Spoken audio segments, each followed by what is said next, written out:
এই যে শুরুর ঘটনা, যে আল্লাহ কোরআনে পাকে এটিকে প্রায় 6 বার বয়ান করেছেন, 6টা সূরায়।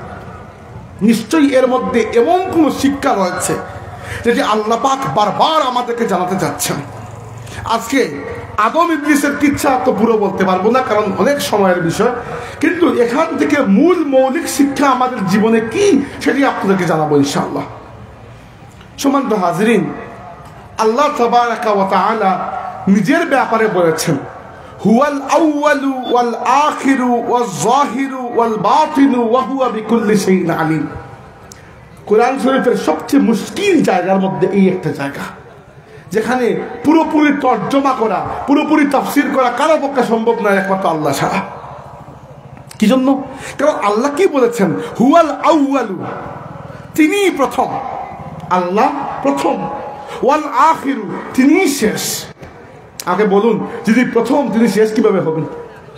রেইসে যিনি ফার্স্ট এসেছেন কিন্তু লাস্ট আসতে পারবেন না।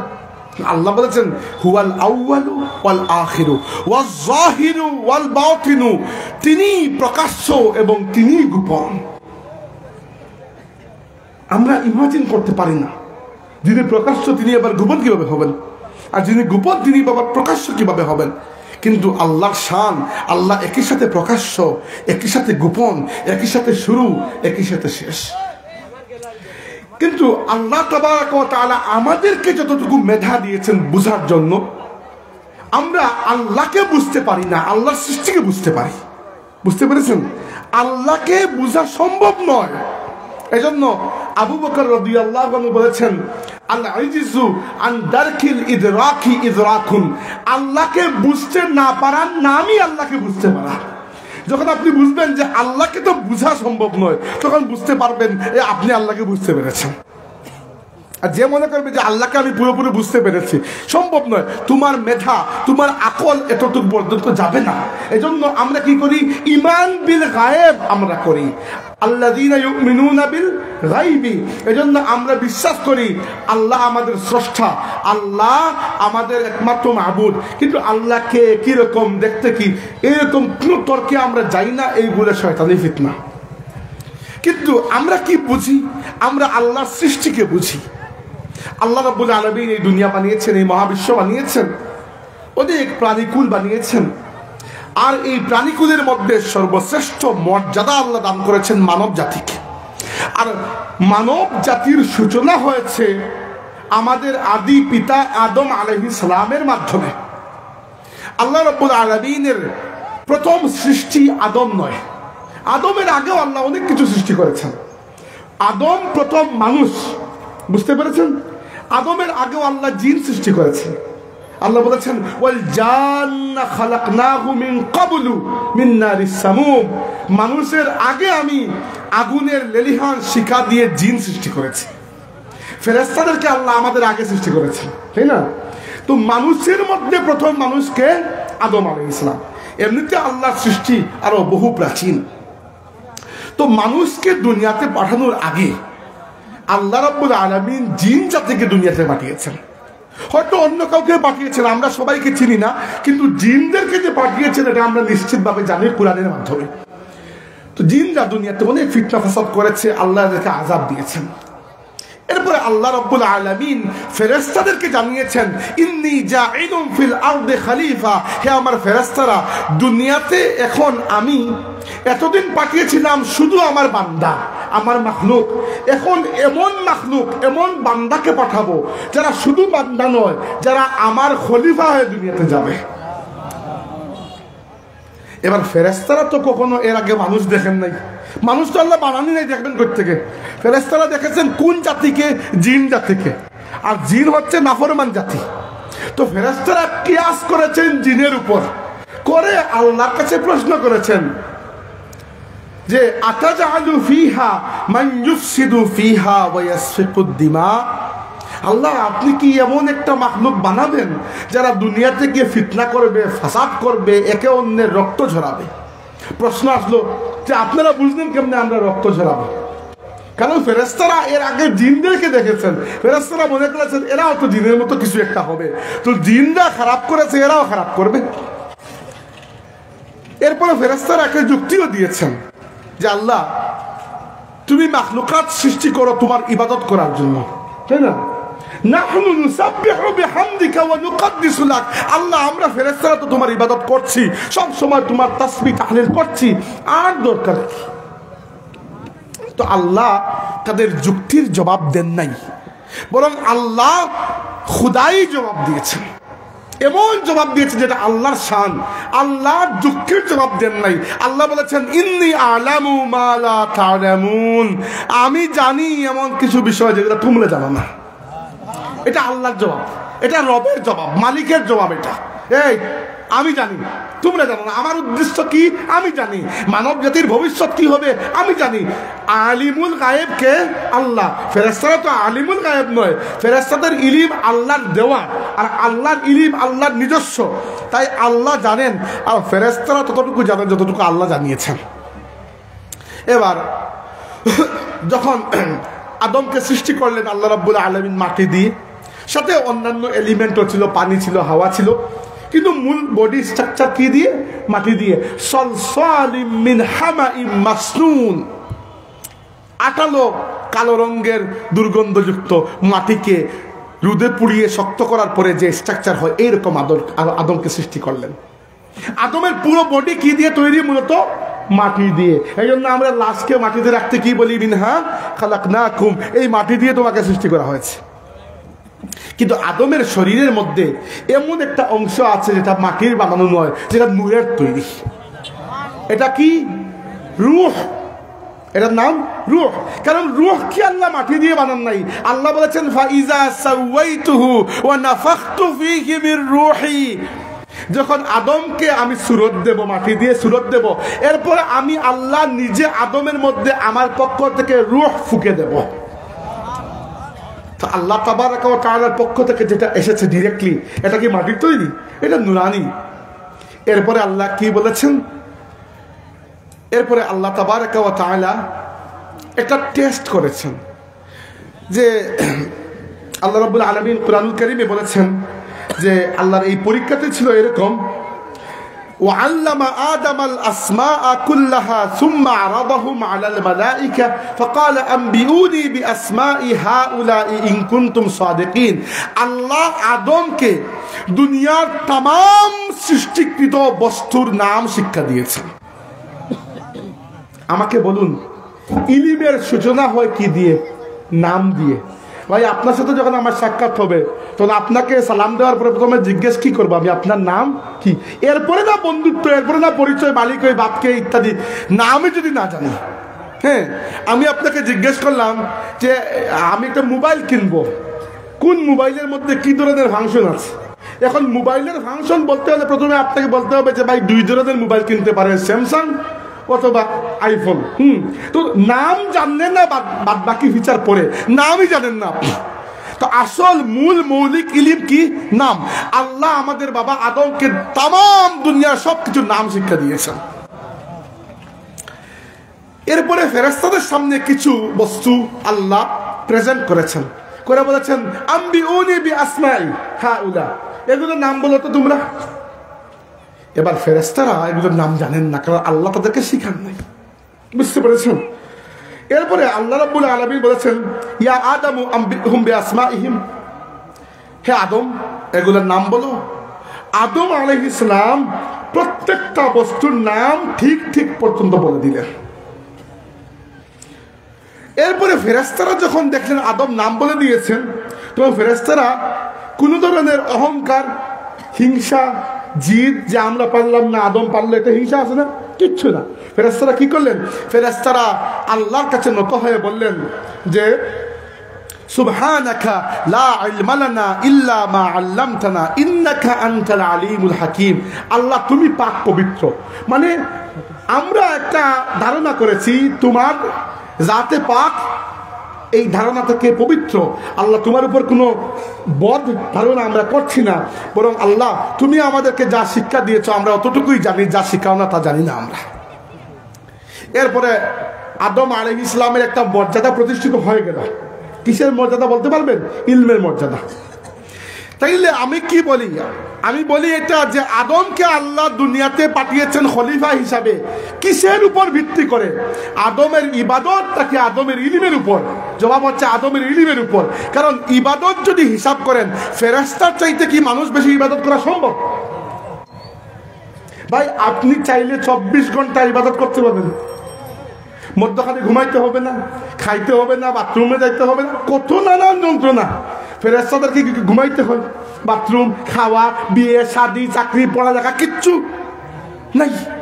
এমনকি হাদিসে এসেছে রাসূলুল্লাহ সাল্লাল্লাহু আলাইহি ওয়াসাল্লাম বলেছেন, এক সাহাবী জিজ্ঞেস করলেন, ইয়া রাসূলুল্লাহ, মেরাজে যাওয়ার সময় আসমানে কি আপনি কোনো আওয়াজ শুনেছেন? সাহাবীদের আগ্রহ জানার জন্য আল্লাহ নবী বললেন যে আমি এক ধরনের মৌমাছির গুঞ্জনের মতো একটা গুঞ্জন শুনেছি। সাহাবীরা জিজ্ঞেস করলেন, ইয়া রাসূলুল্লাহ, এগুলো কিসের গুঞ্জন? আল্লাহ নবী সাল্লাল্লাহু আলাইহি ওয়াসাল্লাম বললেন যে আল্লাহ তাবারাকা ওয়া তাআলা সৃষ্টির সূচনার দিন থেকে আসমানের 7 আসমানের প্রত্যেকটা আঙ্গুল ফেলা যায় এরকম জায়গার ব্যবধানে একজন করে ফেরেশতাকে নিয়োগ করেছেন। সৃষ্টির শুরুর দিন থেকে কিয়ামতের দিন পর্যন্ত ওই ফেরেশতা সেজদায় পতিত হয়ে ওই জায়গায় আল্লাহর তাসবিহ পাঠ করতে থাকবেন। Can you compare? আপনি কি ফেরেশতার সাথে তুলনা করতে পারবেন নিজেকে? সম্ভব না। তাইলে শুধু যদি তাসবিহ তাহলিল করা উদ্দেশ্য হতো, তাইলে আমরা ভালো না ফেরেশতা ভালো? ফেরেশতা ভালো। কিন্তু আল্লাহ আদমকে কিসের ভিত্তিতে মর্যাদা দিয়েছেন? ইলমের ভিত্তিতে। তাই দয়া করে ইলমকে ভাগ করবেন না যে দ্বীনি ইলম, দুনিয়াবি ইলম, সবই দ্বীনি ইলম, যদি ইলমের উদ্দেশ্য ভালো হয়। একজন মানুষ নেক উদ্দেশ্য নিয়ে যে ইলম হাসিল করবে, এটাই দ্বীনি ইলম। কারণ দ্বীন মানে পরিপূর্ণ জীবন ব্যবস্থা, কোনো কিছু দ্বীনের বাইরে নয়। বুঝতে পেরেছেন বিষয়টা? এরপরে আল্লাহ রাব্বুল আলামিন আদমকে মর্যাদা দেওয়ার জন্য ফেরেশতাদেরকে বললেন যে ফেরেশতারা তোমরা আদমকে তাজিমান সেজদা করো। তাজিমের সেজদা, আগের নবীদের উম্মতের উপরও তাজিমের সেজদা জায়েজ ছিল, কিন্তু আমাদের নবী সাল্লাল্লাহু আলাইহি ওয়াসাল্লামের হাত মুবারকে এসে ইসলাম পরিপূর্ণ হয়ে গেছে। যেহেতু এরপরে আর কোনো নবী আসবেন না, তাই আল্লাহ তাওহীদকে পারফেক্ট করেছেন, আল্লাহর একত্ববাদকে পারফেক্ট করেছেন এবং সমস্ত তাজিমি সেজদাকে আল্লাহর নবী সাল্লাল্লাহু আলাইহি ওয়াসাল্লাম হারাম করে দিয়েছেন। এখন শুধুমাত্র সেজদা করতে পারবেন কাকে? আল্লাহ ওয়াহদাহু লা শারীকা লাহুকে, অন্য কাউকে আপনি সেজদা করতে পারবেন না। তাজিমের সাথে করেন, বিনা তাজিমে করেন, ইবাদতের উদ্দেশ্যে করেন, ইবাদতের উদ্দেশ্য ছাড়া করেন, কিছুই করা যাবে না। আগের নবীর উম্মতের মধ্যে ওইটা জায়েজ ছিল। তো ফেরেশতাদেরকে আল্লাহ রাব্বুল আলামিন সিজদা করতে বলেছেন। আল্লাহ বলেছেন যে ফাসাজাদাল মালাইকাতু কুল্লুহুম আজমাউনা ইল্লা ইবলিস। প্রত্যেক ফেরেশতা, সমস্ত ফেরেশতা একসাথে আদমকে সিজদা করলেন, শুধু ইবলিস ব্যতীত।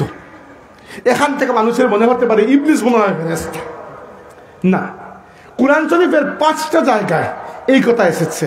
আল্লাহ বিষয়টা ভাঙ্গেন নাই, একটা জায়গায় ভেঙ্গেছেন, বলেছেন কানা মিনাল জিন। ইবলিস ফেরেশতা নয়, সে জিন ছিল।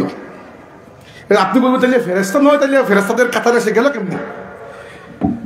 আমাদের নবীর জন্য দুনিয়াতে কিছু প্রটোকল আছে, অন্য কোনো নবীর জন্য এই প্রটোকল ছিল না। কি প্রটোকল?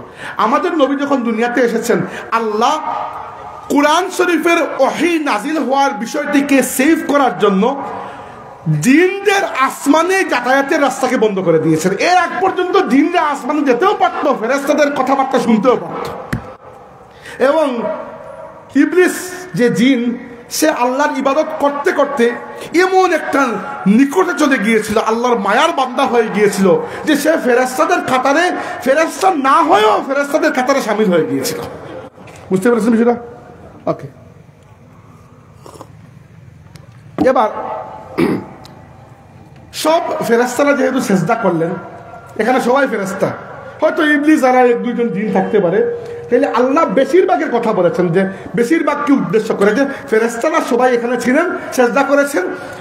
এই মজলিসে ইবলিসও ছিল, যদিও সে ফেরেশতা নয়, সে জিন, কিন্তু সে সেজদা করে নাই। তারা তো উচিত ছিল সেজদা করা।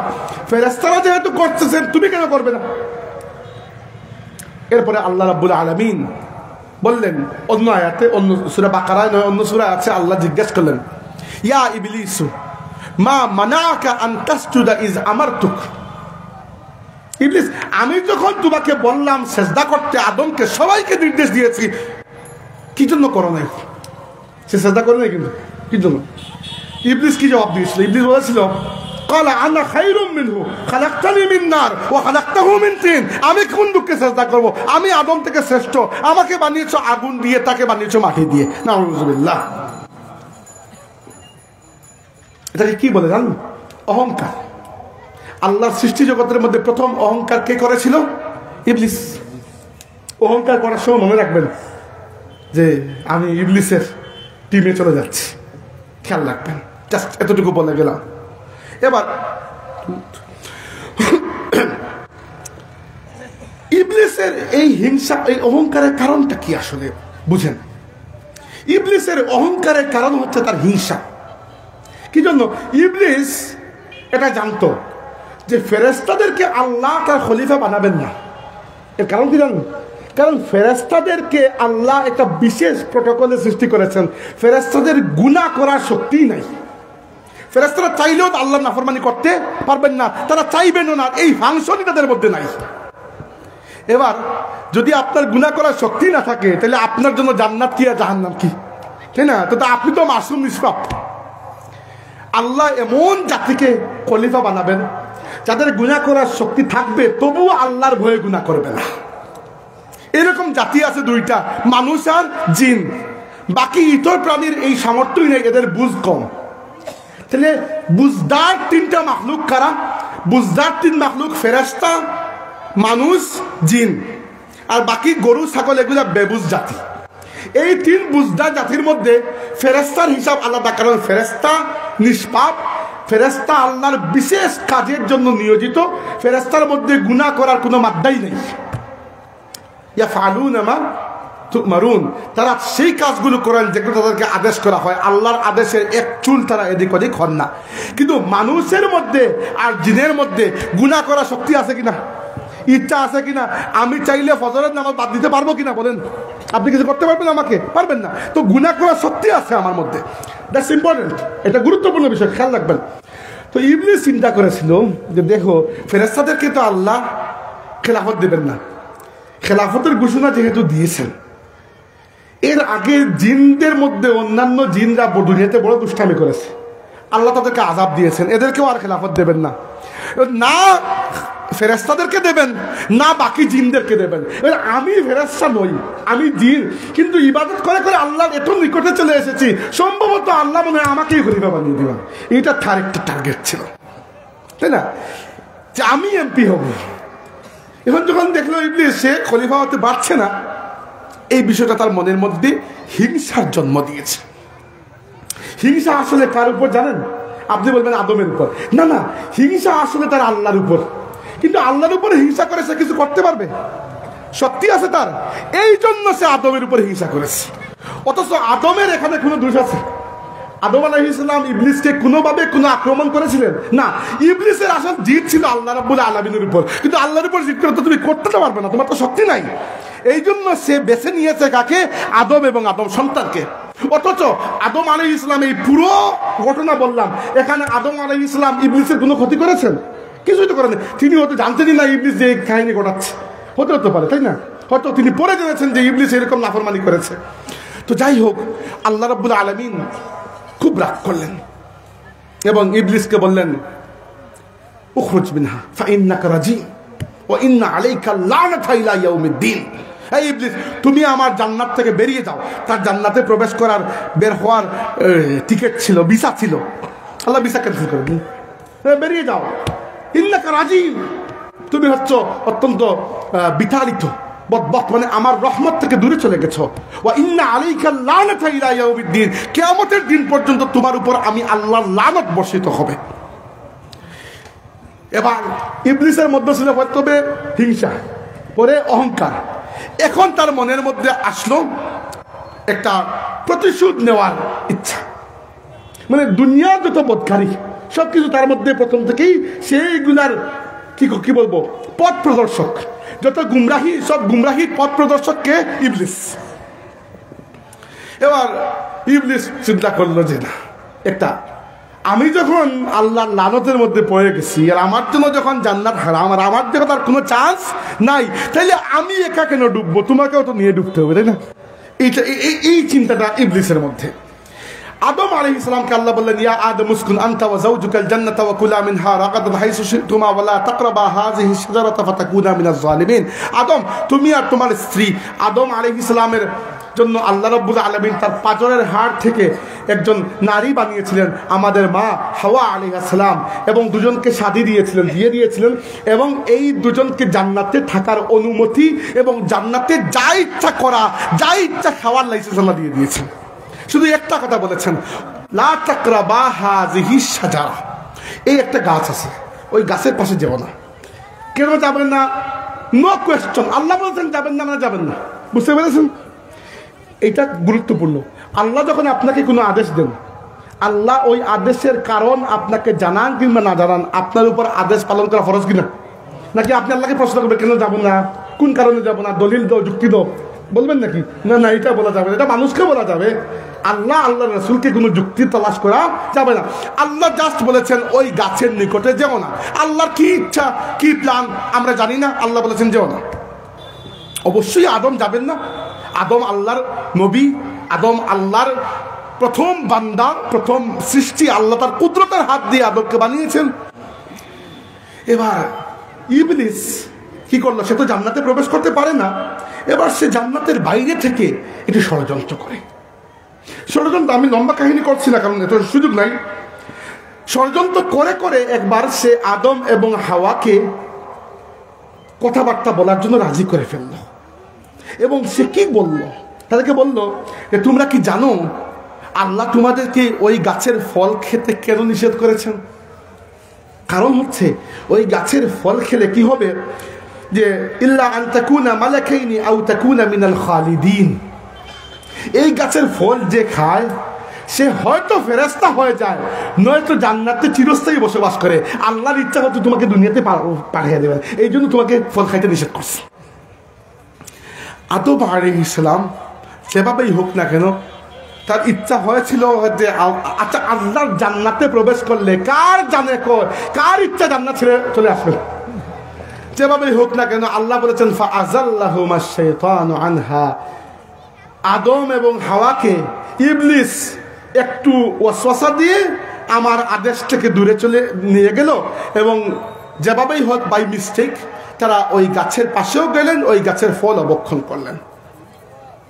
এটা গুনাহ বলা যায় না, কারণ নবী রাসূল গুনাহ করতে পারে না, তারা নিষ্পাপ। এটা বলতে পারে এটা মিস্টেক হয়ে গেছে, হিউম্যান মিস্টেক, মানবিক যেটা ভুল হয় মাঝে মধ্যে। এবং তিনি ধারণা করেছেন ইবলিস তার শুভাকাঙ্ক্ষী, সেটা তার নিজের পরিচয় তো দেয় নাই। সে যদি বলতো যে আমি ইবলিস খুবই খবিস, আপনি আমার কথা শুনুন, তাহলে তিনি শুনতেন। তো যাই হোক, এবার আল্লাহ রাব্বুল আলামিন রাগ করেছেন, করারই তো কথা, তাই না? এবার দেখেন একটা অঙ্ক আপনারা সাজান মাথার মধ্যে। ইবলিস আল্লাহর চূড়ান্ত নাফরমানি করেছে, এবং আদম আলাইহিস সালামের মাধ্যমেও কিন্তু একটা ভুল হয়ে গেছে, তিনিও গাছের ফল কিন্তু ভক্ষণ করে ফেলেছেন। হাত নাউজুবিল্লাহ, তিনি কোনো গুনাহ করেন নাই, কিন্তু ভুলবশত একটা মিস্টেক, একটা ভুল হয়ে গেছে। এতটুকু পর্যন্ত তো ঠিক আছে। তাহলে আদম কিভাবে হলেন, নবী কিভাবে হলেন, আর ইবলিস শয়তান কিভাবে হলো? তাদের রিয়াকশনের মাধ্যমে। কিভাবে জানেন? যখন আল্লাহ ইবলিসকে জিজ্ঞেস করলেন যে কিভাবে, কোন সাহসে, কেন তুমি আমার আদেশ ভঙ্গ করেছো, ইবলিস নিজের উপর দোষ নিয়ে নাই।